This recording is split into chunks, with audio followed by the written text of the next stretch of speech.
Welcome back to the second part of the Intel 8085 and Zilog Z80 timing. If you haven't watched the first video, I suggest that you will do it before watching this one. For our 8085 viewers, please watch also the beginning here. I will tell you when you can skip to the Intel 8085 part. So let's start with 300 bauds. What does that mean, bauds? Bauds means they are, you can say, pulses per second on a line. So with 300 bauds, that means you have 300 pulses per second. So if you have your settings set to 8 bits, parity none, and 1 stop bit, that means you have 1 start bit,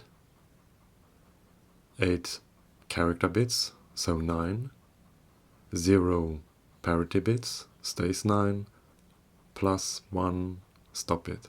So you have 10 bits per character. 300 divided by 10 is 30. You have 30 characters per second. So if you do the math, how long is one character? Let's say we have 1000 milliseconds, that's 1 second, divided by 30. So one character is 33.33 milliseconds long with these settings.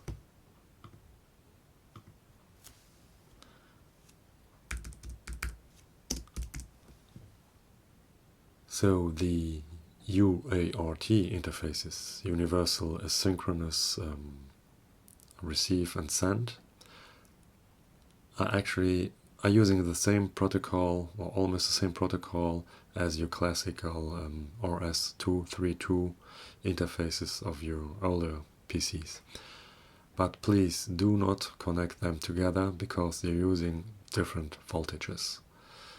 The RS-232 are actually using high voltages, and the UARTs are using TTL or even less voltages, so they are not compatible.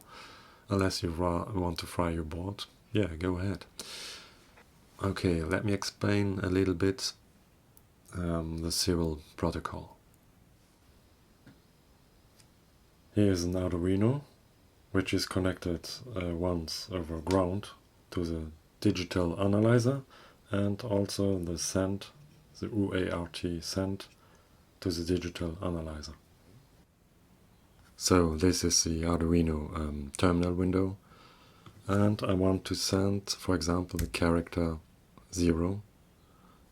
Let me start first the analyzer and send it. So let me zoom out. And here's our character. That's a 0 sent with 300 bauds, 8-bit, parity none, and 1 stop bit. Luckily we have an analyzer here, and 300 baud, 8 bits, 1 stop bit, no parity, and least significant bit sent first. That's a standard. So he has recognized here a 0. So these 8 dots here are our character, which is 0. And here we have our start bit, and here again our stop bit. Okay, let me switch first to an ASCII table. Here we have one. So for example here, the character 0, in hexadecimal, it's 30. So 30. In binary, that's 0011 and 4 zeros.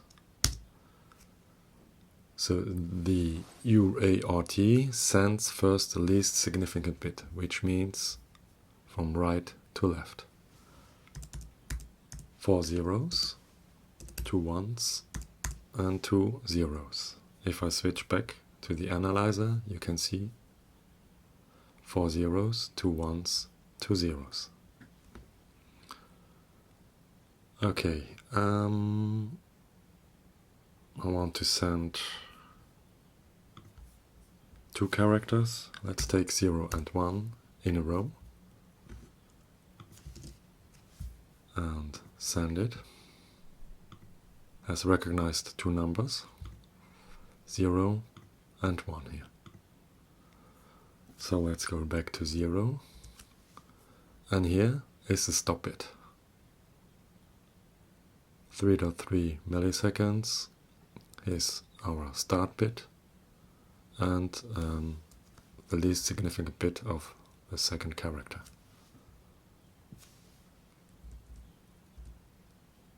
Okay, let's analyze the 1 character, and that's 31.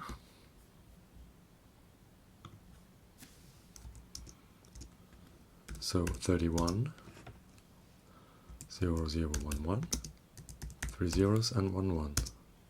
Reverse it. So this should be character 1. 1, 3 zeros, 2 ones. 1, 3 zeros, 2 ones, and 2 zeros.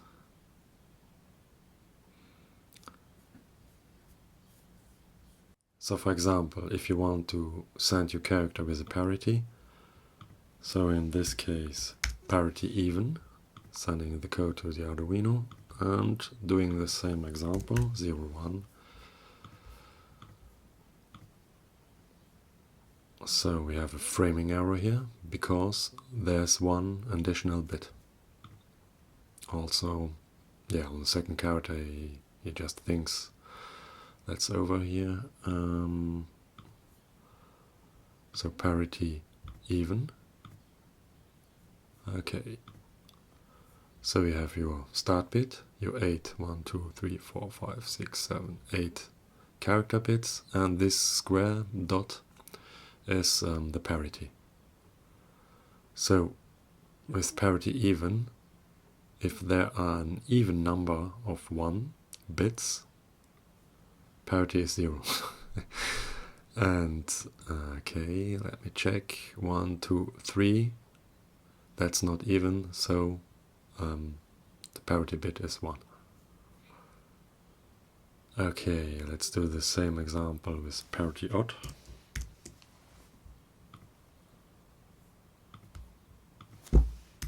Zero, 1.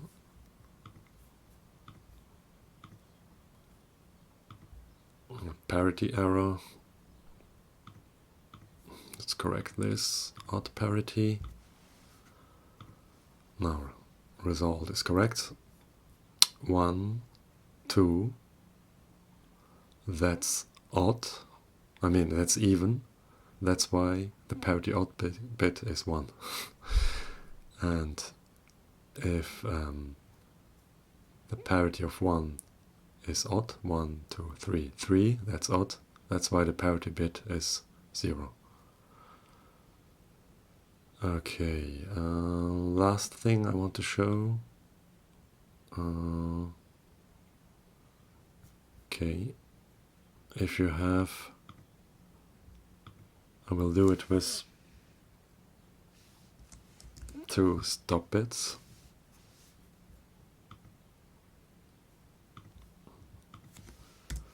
Zero, 1.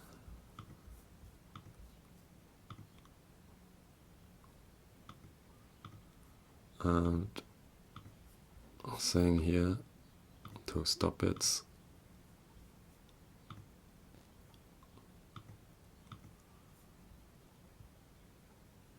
Yeah, maybe I should remove the parity. It's easier to understand.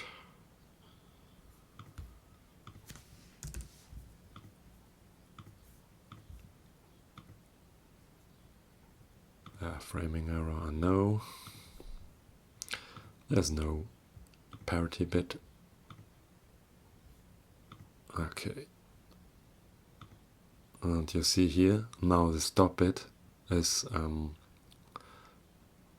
2 times 3.3 milliseconds.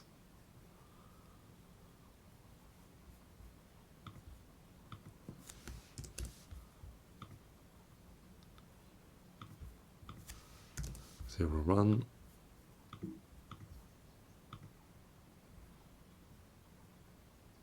Framing error, that's normal. 1 bit, 1 stop bit. So you see here, stop bit is 3.3 milliseconds. So, what do we have learned so far? One character is 33 milliseconds long. So if you divide that by 10, because one character here is 10 bits, you get 3.33 milliseconds for 1 bit. So if you take the length for one character, 33.33 milliseconds, divided by 10 to get the length for 1 bit, 3.3 milliseconds. Your CPU is here 1.79 megahertz. You invert that, you get the length for one clock cycle in microseconds, 0.55 microseconds. You divide the microseconds by 1000, you're getting the milliseconds. So if you divide the length for 1 bit by the length for one clock cycle, you're getting the number of clock cycles. So the number of clock cycles is 5966.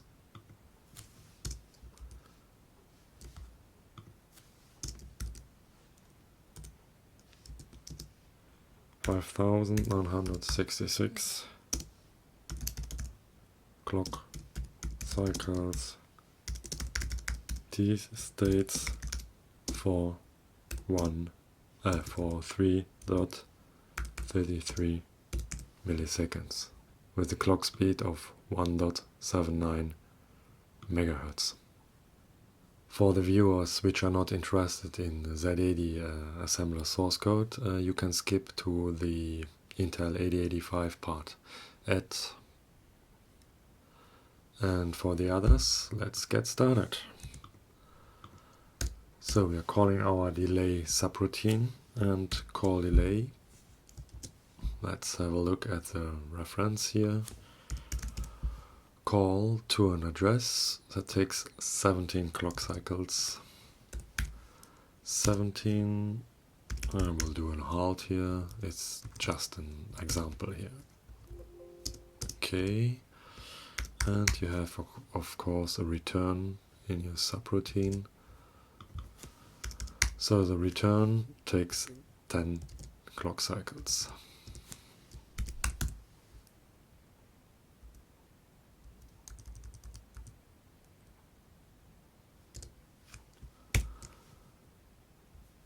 So we have to do 5966 clock cycles. If I take the calculator here, remove 17, remove 10. So there are 5939 clock cycles left. 5939 clock cycles. Okay, there are several ways to do this. I will just use a simple loop here. I will choose a 16-bit value for our loop. And this subroutine I want to save our accumulator and the flags, and also a 16-bit or double register for our counter for the inner loop. And yeah, let's have a look.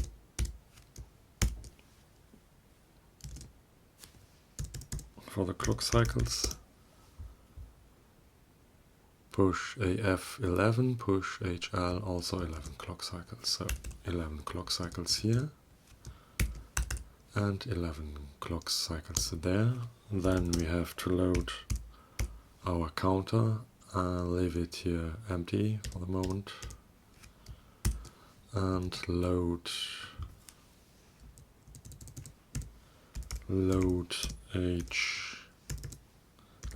HL with a 16-bit value. That's 10 clock cycles. And what do we have? Of course, you have to do a pop of HL and a pop of AF.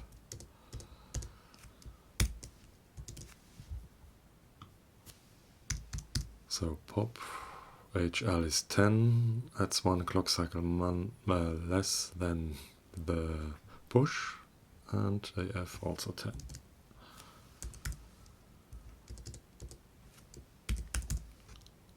Okay,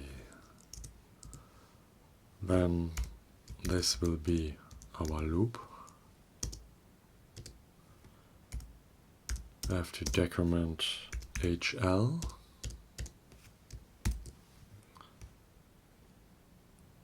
and decrement HL is 6, and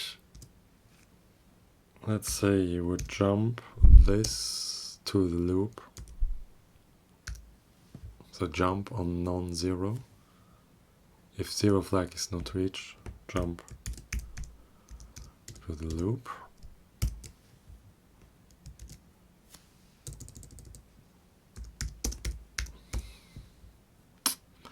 Takes 10.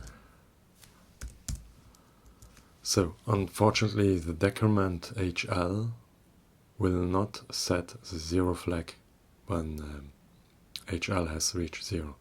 So we have to do this, have to check this ourselves. For that, let me load one of the registers. I will take here H and load a register is 4 clock cycles, and the easiest way is to do an OR with the other register. And OR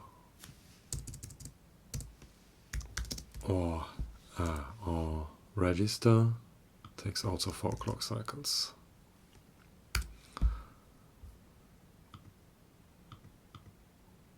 So the OR L here will do a logical OR with the accumulator and the register L. So if both registers are 0, the 0 flag is set. So the D loop will stop here. Okay, I think it's time to do the math. So 5,939 cycles left. Removing here the push and the LDHL. 22, 32, so removing 32, and here removing 20, pop HL, pop AF, 20 cycles, so our loop, come on editor, has its own life. 5877, no, 5887, okay. Then we have to check here, decrement takes 7 cycles, copying H to A, 4, that's 10, or that's 14, and the loop plus 10, it's 24. So we have to divide the cycles here by 24. We get the number of of rounds of 24. Divide this number by this. So our counter value is 245. HL 245. And I think it's time to check this. So the delay should be 3.3 milliseconds. So checking the clock frequency is at 1.79 megahertz. Enable logging. I will choose here ultimate. I don't want to step to 245 cycles. Okay. Scroll down. 3,300, so we have to divide this by 1,000. So we have 3.3 milliseconds. I mean milliseconds. 3.3 milliseconds. Where does the number 5963 come from? Yeah, let's check it. So 245 times, what was it here? 10, 14, 24.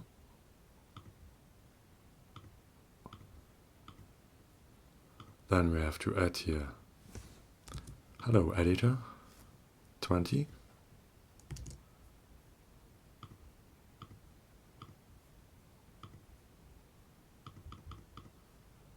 Adding this one, 32.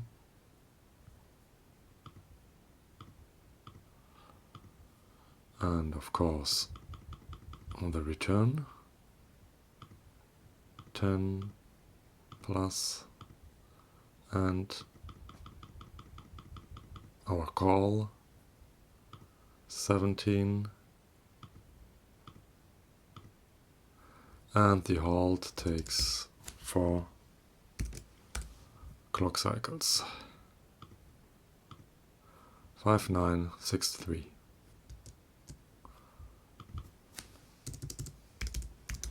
Halt 4. 5963.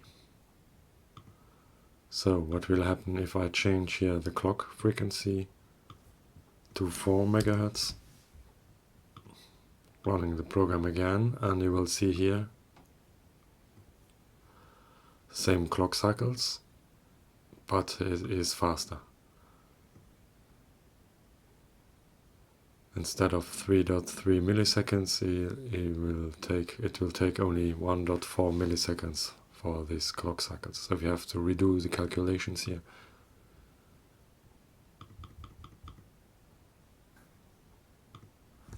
So for 4 megahertz, let's do the calculation here.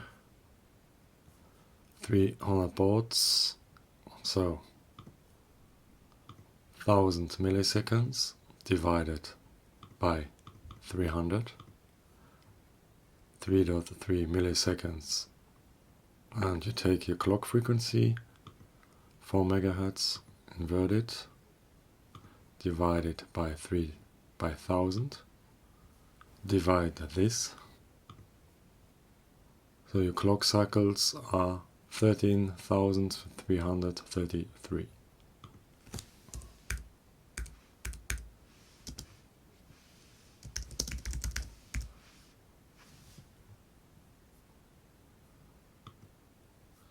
Okay, removing here the 17.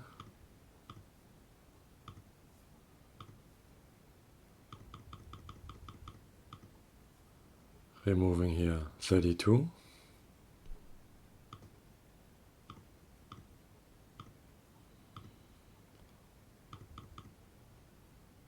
And removing here 30. The 2 pops and the return. 13,254, and we have to divide that by the inner loop here, 6, 4, 10, 14, 24. Divide the number by 24. So our loop here, our counter should be at 552.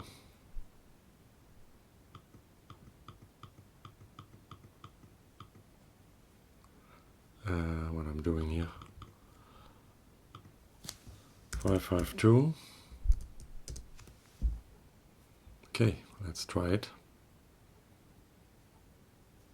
Oh yeah. Did put a call in instead of an, yeah, how do you call that?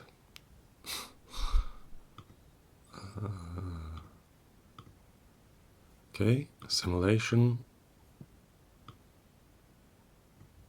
And now the result is correct. Correct, 3.3 milliseconds. So this delay routine is just a proof of concept. I mean, it works, but the program won't do anything else as counting down. In other words, the rest of the program is blocked, but you can fill the loop with something useful, but you shouldn't exceed, in this case, 3.3 milliseconds. In the next video I will try a serial communication on real hardware. I will switch now to the Intel 8085 and doing the same examples. Thank you for watching. See you in the next part. Bye bye. Let me do another example here. Let's take the clock frequency of a Minimax 8085. So that's 3.072 megahertz. Let's do the calculations. So 1000 milliseconds divided by 300 bauds equals 3.3 milliseconds. So our clock frequency is 3.072. Invert that, so one clock cycle takes 0.3255 microseconds, so we have convert that to milliseconds. Divide that number by 1000. And to get the total of clock cycles for 3.3 milliseconds, we divide that number by this. So we are getting 10,240 clock cycles.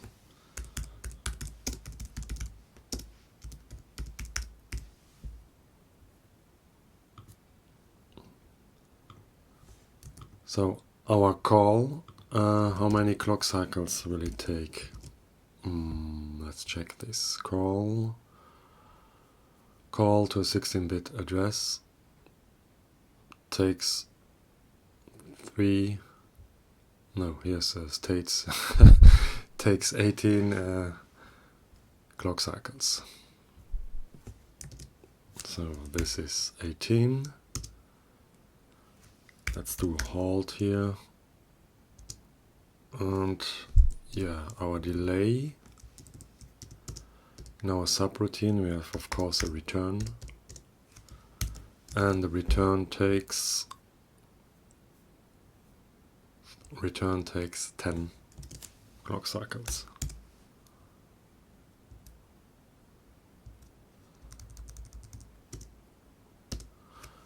So I will do here just a loop and using a 16-bit counter,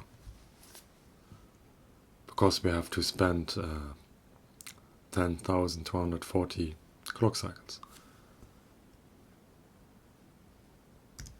I will save our accumulator and flag register and also our HL register. I will use HL for the counter.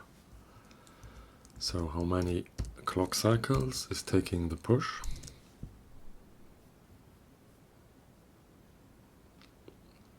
Push 12 clock cycles.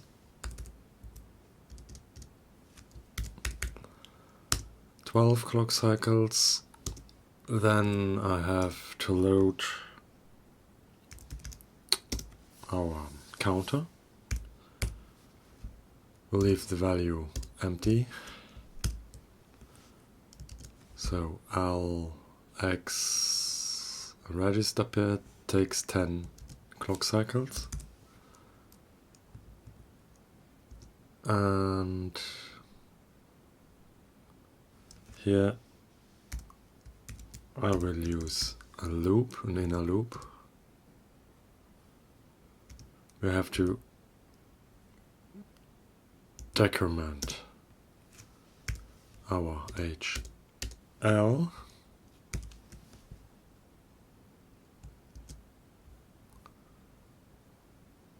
decrement X, register pair 6 clock cycles. And if it's 0, jump, if it's not 0, if the 0 flag is not 0, jump to the loop, repeat it.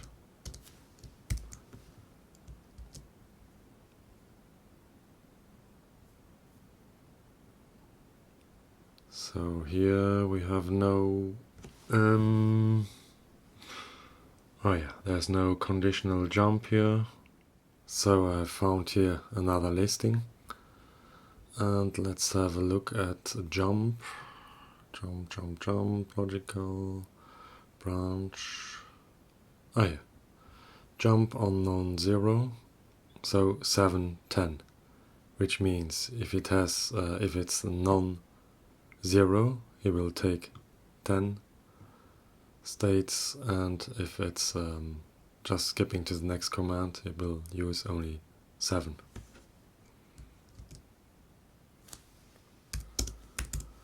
Seven, 10. We have to pop back our restore our HL register and also our accumulator and flag register. So the pop, where do we have the pop here? Stack, pop, register. Okay, takes 10.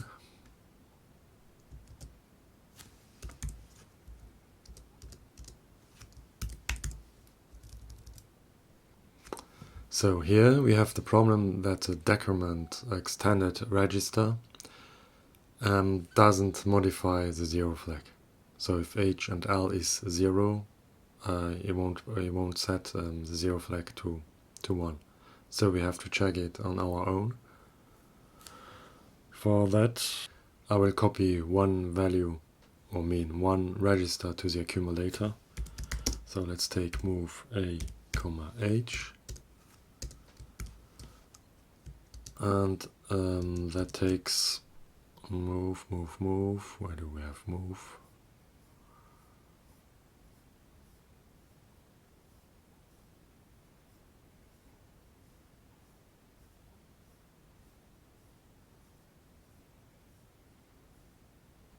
Move 7 states. Move register with register 4 states. 4 states and doing a logical OR with register L. So this will do a logical OR with the accumulator and L if both if the value of both registers are 0, the 0 flag is set, so we won't jump in, so it will quit the loop here. Or logical group or register for clock cycles. Okay, let's do the calculation. 5,966, 10,240. I'm doing a call here, remove 18 clock cycles,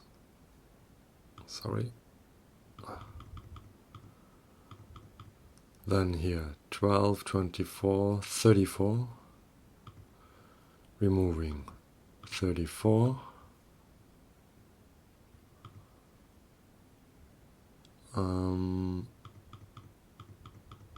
then removing this 10, 10, 10, 30.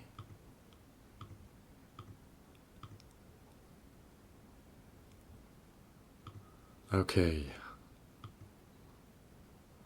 So now what's left is our loop.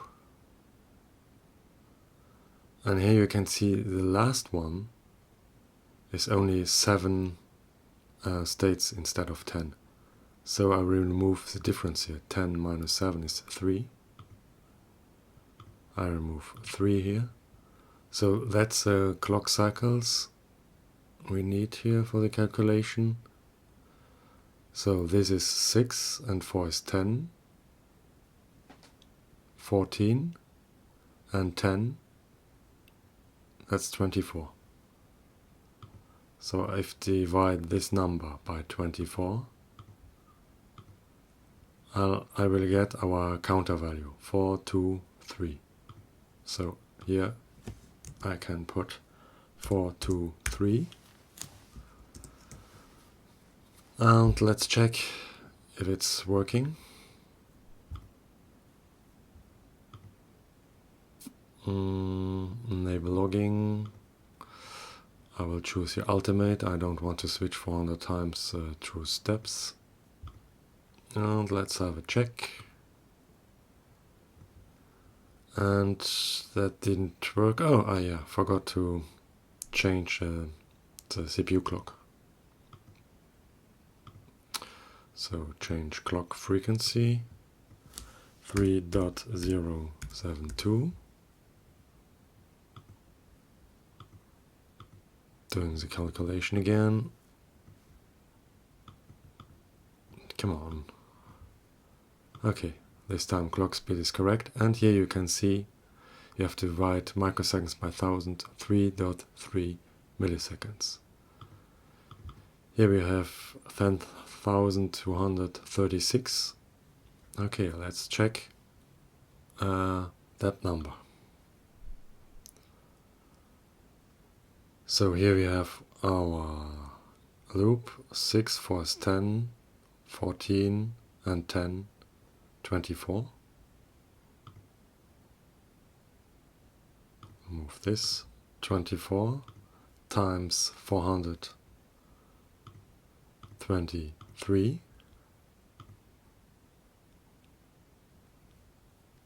I have to remove the difference here for the last jump. So 10 minus 7 is 3. Then I will add here 12, 24, 34.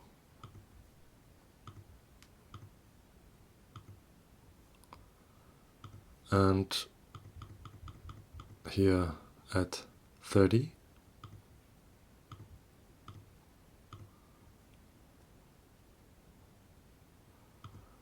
And then we have our call here, that's 18.